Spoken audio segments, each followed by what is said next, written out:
This. You, Tom. That's not a hunt. It just scared the piss out of me again. Again?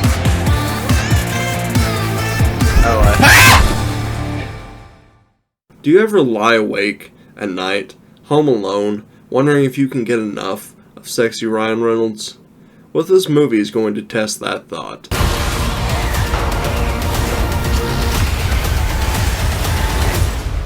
You were the best part all along. How'd you get to be so smart? How'd you get to be so dumb? The Adam Project. The Adam Project is directed by Sean Levy and stars Ryan Reynolds, Jennifer Garner, Walker Scobell, Zoe Saldana, and Mark Ruffalo. And it's about a guy named Adam who goes back in time to team up with his younger self so that he can save the future. This movie was pretty good, but I can't honestly say that it's a masterpiece, and I'm not sure that it's even great, but I'm feeling like it was pretty good. Like, I really liked it. But the thing is, like, there are, like, significant pacing issues in the film, especially towards the beginning. And throughout the rest of the film, you're going to notice, like, certain moments feel rushed. And it's like they couldn't wait to get to the end of the movie. And this movie really could have been more emotionally impactful had it just, like, slowed down and taken its time to explain things. But, like, it does explain the things, but it feels like it's always rushing to tell it to you. I feel like they needed to take a breather for a minute and just let what was happening sink in. The story itself is pretty darn good. I did find myself pretty emotionally connected and attached to the story, and it's mostly, I will be honest, it's mostly because of personal reasons, but I can say objectively, I did think that the story was at least serviceable, if not pretty darn good. Like, I really enjoyed this movie. I didn't think I would, because it felt, like, very formulaic, like it just came out of the printing press. But for the most part, like, it was a good time. I honestly recommend it. But the thing is, there are just a few things that were negative about it. The number one being, like, Ryan Reynolds and this kid especially, plays Ryan Reynolds so well. There is so much Ryan Reynolds in this movie. It is insane. Like, they are like mirrors of one another. I have never seen so much Ryan Reynolds in one movie.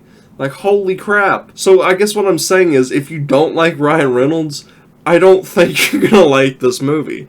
Because 90% of it is just him being him. And the kid plays him so well. Everybody else also does a really fantastic job of acting. But I've never seen a man do so well at playing another man while that man is in the film. This child actor knocked it out of the park. Well done, Walker Scobell. Holy crap. I was sold from, like, the very beginning that this child was younger Ryan Reynolds. It was indistinguishable, and it blew my mind. This movie also has a lot of, I guess, CGI. It's like more modern CGI, too. And plenty of action scenes. I was actually very satisfied with the amount of action that took place.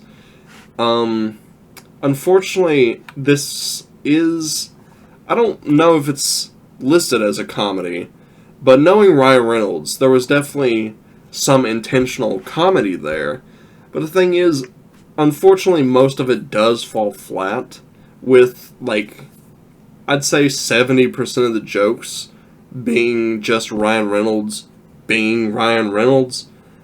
But, like, there were some genuine chuckles. I did laugh a little bit during the film, but overall, it just wasn't that funny. The story is what really sold it to me, though. Catherine Keener also did a really good job playing the villain of the movie.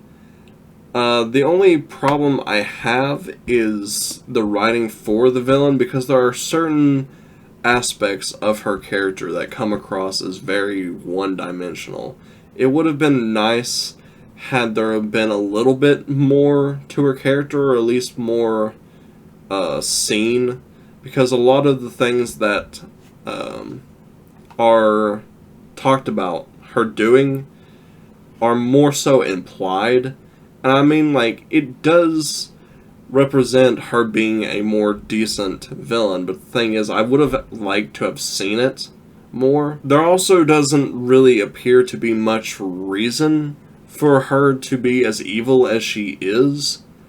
She's kind of just, like, murdering people left and right for no reason. I guess she's just a psychopath, which is really weird, because at the beginning it didn't really seem like it, but I don't know. She didn't really come off as a psychopath, which makes it feel even more one-dimensional. The moral of the... There is a moral. I'll just say that right now.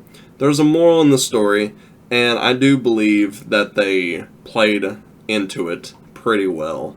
And it definitely accompanied the story quite nicely, along with all the visuals and everything, and the acting. I think this is a pretty good movie. Again, I am struggling to say that it is great or even, like, near perfect. And I'm not entirely sure. It's mostly just because it feels so, like, formulaic and rushed. That's the problem here. If they spent more time and, like, slowed down a little bit, I feel like this probably would have jumped a tier.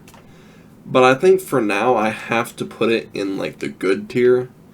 I would like to see more of an extended cut, had they, if there is one, where they, like, slowed down the more important scenes in the movie. But overall, I do think this is a really good film, and I absolutely recommend anyone who has Netflix go and check it out. Hey there. Thank you so much for watching. I really do appreciate it. And if you enjoyed the video, go ahead and leave a comment down below and let me know. If you really enjoyed the video, please consider subscribing, as it really helps me out. I hope you have a great rest of your day, and I will see you later. Goodbye.